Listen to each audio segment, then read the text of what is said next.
But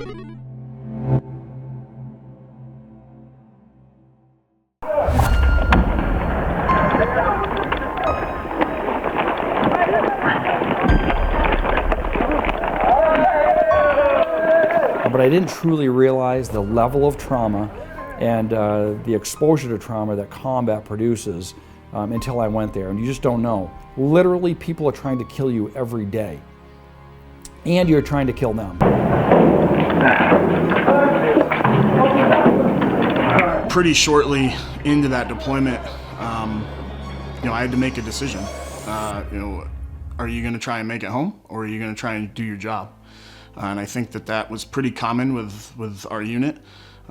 We just had to accept the fact that we probably weren't going to make it home. And once you were able to do that and kind of mourn yourself, then it made doing your job so much easier. When you go down the road in a vehicle, you're hyper-focused again. You have to put it out of your mind that every trash bag could be an IED, or you'll drive yourself crazy. So my name's Travis Mills. I'm a retired United States Army Staff Sergeant. I served in the 82nd Airborne Division, and on my third deployment to Afghanistan, I happened to set my backpack down in an IED, the roadside bomb, and when it went off, it took off portions of my arms and legs. I became one of 5 surviving quadruple amputees, and I was fortunate to make it through my injuries. There was a lot of surgeries and doctors and nurses and just a wide array of things that went into my recovery process. One of the things that was very difficult was I went to the morgue every time that one of my people was killed. My commander and I would go to the morgue and put the awards that the individuals had earned onto their body bags, and that's something that obviously still makes me struggle, because I realized that I could be talking to a kid and seconds later he's gone. He's never coming back. It was a privilege and an honor to be the last person from the unit to say goodbye to these young men before they returned to Dover and to their families. Somebody packing the ammunition for us had laid this flag, but they had taken the time to write on this flag, "Destiny Angel, be my angel, watch over me, for you can see my destiny. Our hearts are full with dreams of home, for those who make it and those who don't. Wipe away our loved ones' tears, guide them through their daily fears. Keep us strong, show us the way, bring us home, home to stay."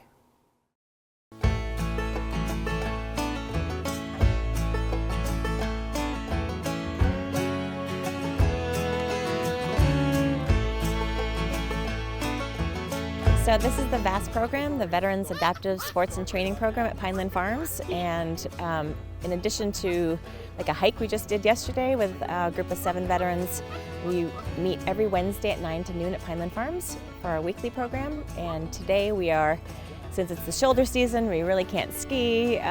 We've been walking every inch of this campus. We decided to take a tour of the Sugar Shack.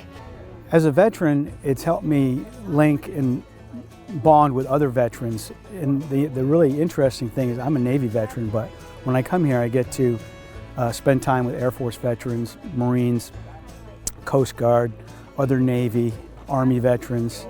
So it's a good way to learn about the other services and see what they did, what they experienced when they went through.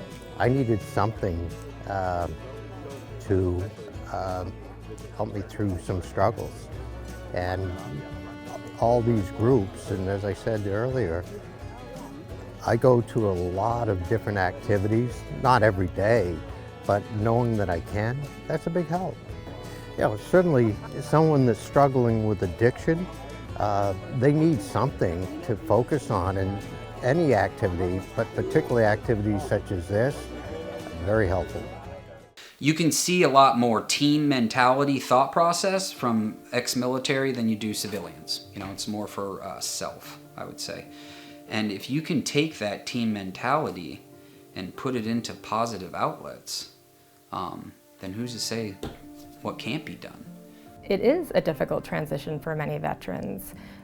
You know, they're very mission focused when they're deployed. They know exactly what they're doing every day, every minute of every day. And so when they transition back to civilian life, sometimes just being presented with so much time and opportunity and choice can be difficult. They feel that loss of connection that they have with their immediate fellow veterans that they're with every day. But there's definitely the correlation where a veteran might be struggling, feeling as if he's lost all hope, that puts the suicide at increased risk directly tied to alcohol or other substance use. On my way home, I was pretty drunk, and I just decided, I don't want to be alive anymore. So I drove off the road doing 120, and somehow missed every tree in the tree line. Made it 100 yards in, hit a boulder and stopped. Got out, and immediately thought to myself, like, you're so useless, you can't even kill yourself. I walked home. I was within less than a mile of my house, and told my parents I fell asleep. But they're not stupid people. They knew that I was struggling. And they kind of connected me with some other veterans back home. I'm originally from Connecticut, who had a motorcycle club that their whole purpose was to help veterans like me. So I started spending a lot of time with them, started talking about my demons, quote unquote, as we like to call them. And through that process kind of was reintroduced to service and helping other people. I share with them, as a veteran myself, that, I really don't want to go to another funeral. And I want to make sure you're okay. And that I don't want you to take a permanent solution to a temporary problem. You only get one chance to live, and I found that out the hard way. So I make the most of it every day, but can I sit there and honestly tell everybody watching that I did mental health the right way and I talked to somebody and it changed my life? No, I didn't. I told them to get out of my room 3 times, and I never talked to anybody. And then looking back, I was fortunate to have my community around me that was going through the same things, and my therapist, for physical therapy and occupational therapy, that were also people I talked to every day, about what was going on in my life. So, I guess my biggest advice to anybody going through any kind of situation where they're struggling is find somebody that's been through it, that's been there and done that, talk to them about it. It's not weakness, and get the help that you need because you deserve it. People come here to live life off the sidelines. That was one of Travis's main goals. And boy, I think we hit the nail on the head by doing that here. We have families out on the lake, out on a kayak, who never thought they could do something like that. We have families who experienced dog sledding in the snow and had never seen snow before. A man in a wheelchair can do our ropes course. A man missing both legs can do a ropes course. A woman who had traumatic brain injury due to service to her country. She can come here, do arts and crafts. She can come here and learn to work out in our health and wellness center and feel comfortable doing that. Look what the Vietnam veterans went through. Look at the fellow Afghan and Iraq veterans are enduring upon return. I felt it was my duty to assist them, and I saw that when every day I'd go into the jail and look at the intake logs and see who came in. One of the questions we'd ask is, are you a veteran? Have you served? Are you service connected to the VA? And I saw an increasing number of individuals coming in. So I realized that if we had a veterans pod at the jail, we could concentrate our services on these veterans. Later, when I became the warden of the Maine State Prison, I did the same thing. We created a veterans pod at the prison. There are 64 veterans there. We have an American Legion post in that pod. We also have 8 service dogs that we train as master trainers. And there's a lot of great work happening there. And that's worked very, very well to help these individuals to transition back from combat and back into the community.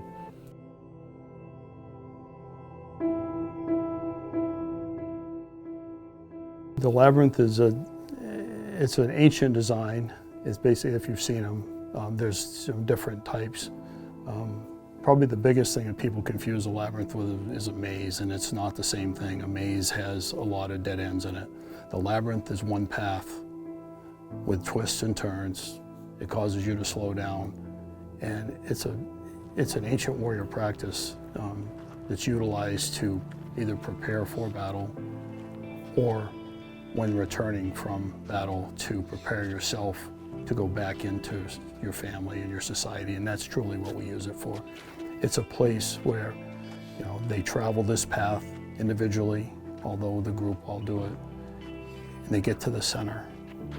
And the whole objective of the labyrinth is to reflect on what's going on with you, things that you need to let go of, right? To unload some of those burdens. When they get in the middle, or they receive the gifts that they have in their lives, they think about those good things that they have. They set down those burdens, right? They'll set down that rock that represents those burdens they've been carrying. And then on the way out, they're preparing themselves to return to who they are. And so it's an amazing process to watch unfold. It's where the students truly get an opportunity to metaphorically but physically set down some of the weight that they've been carrying.